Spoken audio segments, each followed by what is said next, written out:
वैशाख महीने की शुक्ल पक्ष एकादशी को मोहिनी एकादशी के नाम से जाना जाता है।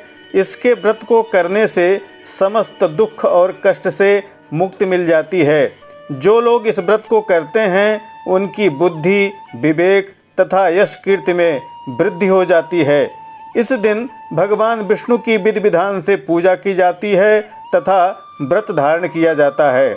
वर्ष 2021 वैशाख माह में मोहिनी एकादशी कब पड़ रही है, व्रत का उत्तम मुहूर्त तथा पारण कब करना चाहिए, मोहिनी एकादशी का क्या महात्म्य है तथा इसकी शास्त्रीय कथा कौन सी है, इन समस्त जानकारियों के साथ मैं काशी से सतीश चंद्र पांडे आचार्य कश्यप उपस्थित हूँ। आपका हमारे चैनल पर हार्दिक स्वागत है। यदि आप अभी तक चैनल सब्सक्राइब नहीं किए हैं तो कृपया चैनल अवश्य सब्सक्राइब कर लें तथा वीडियो के नोटिफिकेशन को पाने के लिए बेल अर्थात घंटी के निशान को दबा दें। हम इसी तरह व्रत, त्योहार, ज्योतिष, ग्रह शांति, वास्तु आदि के संबंध में वीडियो लाते रहते हैं। आइए मोहिनी एकादशी व्रत विधि, नियम, कथा से संबंधित इस वीडियो का शुभारंभ करते हैं। मित्रों, आप में से 97% से ज़्यादा ऐसे लोग हैं जो कि वीडियो को देखते तो हैं लेकिन चैनल को सब्सक्राइब नहीं करते। तो भाइयों, माताओं, ऐसा न करें। चैनल सब्सक्राइब करने में कोई पैसा नहीं लगता, यह बिल्कुल मुफ्त है। आपके सब्सक्राइब कर देने से, लाइक कर देने से, कमेंट कर देने से मात्र हमें बल मिलता है और हम आपके लिए ऐसी नवीन जानकारियों की वीडियो लाते रहते हैं। सबसे पहले इस वर्ष वैशाख शुक्ल पक्ष में मोहिनी एकादशी कब पड़ रही है, इसका सटीक मुहूर्त जानेंगे। वैशाख शुक्ल पक्ष ग्रीष्म ऋतु 22 मई 2021 शनिवार उत्तरा फाल्गुनी नक्षत्र में समस्त स्मार्त जन अर्थात गृहस्थ लोग मोहिनी एकादशी का व्रत करेंगे। यह एकादशी 2 दिन पड़ रही है। 22 मई 2021 को स्मार्तों की अर्थात समस्त गृहस्थों की तथा 23 मई 2021 को वैष्णव दीक्षा प्राप्त समस्त वैष्णव जनों की एकादशी मनाई जाएगी। 22 मई को एकादशी का व्रत धारण करने वाले लोग 23 मई 2021 को सुबह व्रत का पारण करेंगे तथा 23 मई को जो लोग व्रत को आरंभ करेंगे वह सब 24 मई को प्रातःकाल पारण करेंगे। 22 मई को चंद्रमा कन्या राशि पर, सूर्य वृष राशि पर तथा देवगुरु बृहस्पति कुंभ राशि पर संचरण करेंगे। सूर्योदय प्रातःकाल 5:20 पर तथा सूर्यास्त सायं 6:40 पर होगा। मुहूर्त की सारी गणना आपको काशी के सूर्योदय के अनुसार बताई जा रही है। उड़ीसा में इस दिन इसे श्री लक्ष्मी नारायण एकादशी के रूप में मनाया जाता है। 23 मई को रुक्मिणी द्वादशी, परशुराम द्वादशी भी मनाई जाएगी। जिनके कोई संतान नहीं है या एक संतान होकर आगे फिर कोई संतान नहीं हो रही है, ऐसे लोगों को 24 मई 2021 को पड़ने वाले सोम प्रदोष व्रत को करना चाहिए। इस दिन से इस व्रत का आरंभ कर सकते हैं। एकादशी व्रत के समस्त नियम, विधि, पूजा विधि आदि के बारे में विस्तार से जानने के लिए आई बटन में जाकर आप वीडियो देख सकते हैं। एकादशी व्रत करने का नियम एकादशी से एक दिन पूर्व ही शुरू हो जाता है। प्रत्येक एकादशी के नियम लगभग एक समान होते हैं। एकादशी से एक दिन पहले सात्विक भोजन करना चाहिए तथा भोजन में चावल का परित्याग करना चाहिए। एकादशी से एक दिन पूर्व की रात्रि में भगवत चिंतन करते हुए पूर्ण ब्रह्मचर्य को धारण करके शयन करना चाहिए। एकादशी के दिन प्रातःकाल सूर्योदय से पूर्व उठना चाहिए, स्नान ध्यान करना चाहिए, सूर्य को अर्घ्य प्रदान करना चाहिए। तदुपरांत पवित्र आसन पर पूर्व मुख बैठकर श्री हरि भगवान विष्णु का ध्यान करके एकादशी व्रत का संकल्प धारण करना चाहिए।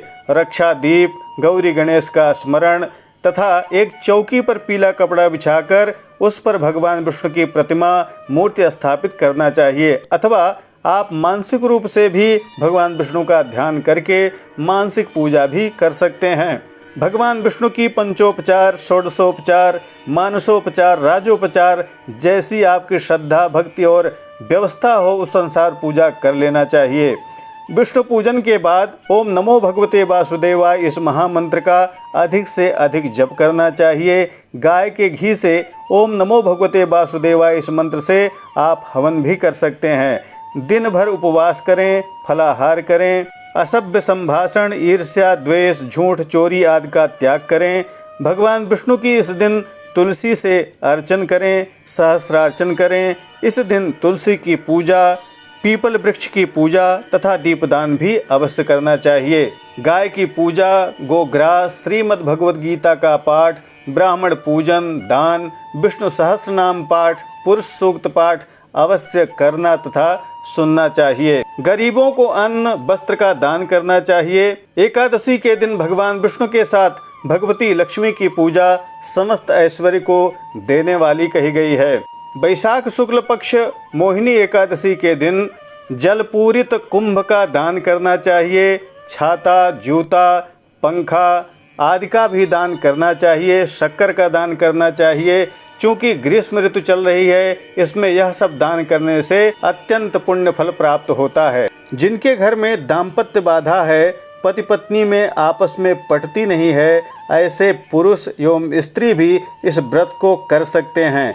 कुंवारी कन्याएं भी इस व्रत को कर सकती हैं। इससे शीघ्र ही उन्हें सुंदर वर की प्राप्ति होती है। कुंवारी कन्याओं को इस दिन घी से ओम रुक्मिणी वल्लभाय स्वाहा इस मंत्र से 108 आहुति करनी चाहिए। कन्याओं के शीघ्र विवाह के विभिन्न उपायों के विषय में आप हमारी वीडियो आई बटन में जाकर देख सकते हैं। आइए अब मोहिनी एकादशी व्रत के महात्म्य तथा कथा का श्रवण करते हैं। मोहिनी एकादशी का व्रत करने से मनुष्य मोहजाल तथा समस्त पातकों से मुक्त हो जाता है। पौराणिक मान्यता के अनुसार समुद्र मंथन के समय अमृत से भरा जब कलश निकला, उस कलश को लेकर देवताओं और असुरों के बीच झगड़ा होना शुरू हो गया। कौन पहले अमृत पिएगा, कौन बाद में पिएगा, उसी अमृत को लेकर दोनों पक्षों में युद्ध की स्थिति उत्पन्न हो गई। तब भगवान विष्णु ने मोहिनी नामक सुंदर स्त्री का रूप लेकर दैत्यों से अमृत कलश लेकर सारा अमृत देवताओं को पिला दिया था, जिससे देवता अमर हो गए थे। मान्यता है कि भगवान विष्णु ने जिस दिन मोहिनी रूप धारण किया था, उस दिन वैशाख मास की शुक्ल पक्ष की एकादशी थी, इसलिए इस दिन को मोहिनी एकादशी कहा जाता है। धर्मराज युधिष्ठिर कहने लगे, हे भगवान श्री कृष्ण, वैशाख मास की शुक्ल पक्ष की एकादशी का क्या नाम है तथा इसकी क्या कथा है? इस व्रत की क्या महिमा है, क्या विधि है, यह सब विस्तार पूर्वक हमें बतलाइए। श्री कृष्ण बोले, हे धर्मराज, मैं आपसे एक कथा कहता हूँ जिसे महर्षि वशिष्ठ ने श्री रामचंद्र जी से कही थी। एक समय श्री राम जी वशिष्ठ जी से बोले, हे गुरुदेव, कोई ऐसा व्रत बतलाइए जिससे समस्त पाप और दुख का नाश हो जाए। मैंने सीता जी के वियोग में बहुत दुख भोगे हैं। महर्षि वशिष्ठ बोले, हे राम, आपने बहुत सुंदर प्रश्न किया है। आपकी बुद्धि अत्यंत शुद्ध तथा पवित्र है। यद्यपि आपका नाम स्मरण करने से मनुष्य पवित्र और शुद्ध हो जाता है, तो भी लोक हित में यह प्रश्न अच्छा है। वैशाख मास शुक्ल पक्ष में जो एकादशी आती है, उसका नाम मोहिनी एकादशी है। इसका व्रत करने से मनुष्य सब पापों तथा दुखों से छूटकर मोहजाल से मुक्त हो जाता है। इसकी मैं कथा कहता हूँ, ध्यान पूर्वक सुनिए। सरस्वती नदी के तट पर भद्रावती नाम की एक नगरी में द्युतिमान नामक चंद्रवंशी राजा राज करता था। वहाँ धन धान से संपन्न पुण्यवान धनपाल नामक वैश्य भी रहता था। वह अत्यंत धर्मात्मा और विष्णु भक्त था। उसने नगर में अनेक भोजनालय, प्याऊ, कुएं, सरोवर, तालाब, धर्मशाला आदि बनवा रखे थे। सड़कों पर आम, जामुन, नीम, कदम्ब आदि के अनेक वृक्ष भी लगवाए थे। उसके 5 पुत्र थे, सुमना, सद्बुद्धि, मेधावी, सुकृति और धृष्टबुद्धि। इनमें से 5वां पुत्र धृष्टबुद्धि महापापी था। वह पितर आदि को मानता ही नहीं था। वह वेश्याओं, दुराचारी मनुष्यों की संगति में रहकर जुआ खेलता तथा पर स्त्री के साथ भोग विलास करता था। मद्य मांस का सेवन करता था। इसी प्रकार अनेक कुकर्मों में वह पिता के सारे धन को नष्ट कर रहा था। इन्हीं कारणों से त्रस्त होकर पिता ने उसे घर से बाहर निकाल दिया था। घर से बाहर निकलने के बाद वह अपने गहने कपड़े बेचकर अपना निर्वाह करने लगा। सब कुछ नष्ट हो गया तो बेश्या और दुराचारी साथियों ने उसका साथ छोड़ दिया। अब वह भूख प्यास से अति दुखी रहने लगा। कोई सहारा न देख करके वह चोरी करने लगा। एक बार जब वह पकड़ा गया तो वैश्य का पुत्र जानकर चेतावनी देकर छोड़ दिया गया, मगर दूसरी बार फिर पकड़ में आ गया। राजा की आज्ञा से इस बार उसे कारागार में डाल दिया गया। कारागार में उसे अत्यंत दुख दिए गए। बाद में राजा ने उसे अपने नगर से निकल जाने को कहा। वह नगर से निकलकर वन में चला गया। वहाँ वन्य पशु पक्षियों को मारकर खाने लगा। कुछ समय पश्चात वह बहेलिया बन गया और धनुष बाण धारण करके पशु पक्षियों को मार मार कर खाने लगा। एक दिन भूख प्यास से व्यथित होकर वह खाने की तलाश में घूमता हुआ कौंडिन्य ऋषि के आश्रम में आ पहुंचा। उस समय वैशाख मास था और ऋषि जी गंगा स्नान करके आ रहे थे। उनके भीगे वस्त्रों के छींटे उस पर पड़ने से कुछ उसे सद्बुद्धि प्राप्त हुई। वह कौंडिन्य मुनि से हाथ जोड़कर कहने लगा, हे मुने, मैंने जीवन में बहुत पाप किए हैं। आप इन सब पापों से छूटने का कोई साधारण बिना धन का उपाय बताइए।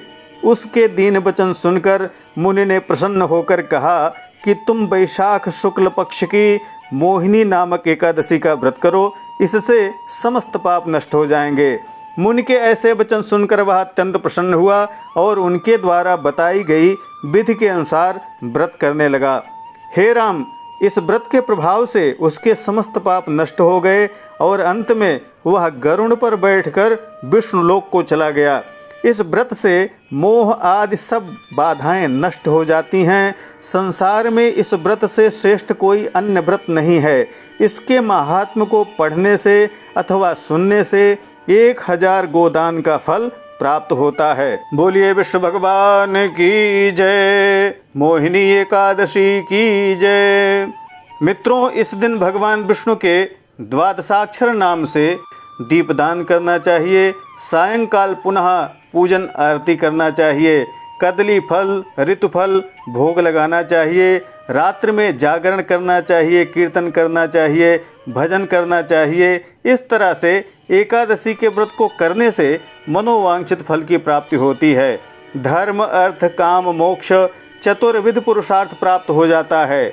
जीवन के समस्त भोग ऐश्वर्य पुत्र पौत्र धन धान्य सब कुछ प्राप्त होता है। इस तरह से भगवान विष्णु पर पूर्ण श्रद्धा विश्वास से व्रत करने वालों की समस्त मनोकामनाएं अवश्य पूर्ण होती हैं, इसमें संशय नहीं है।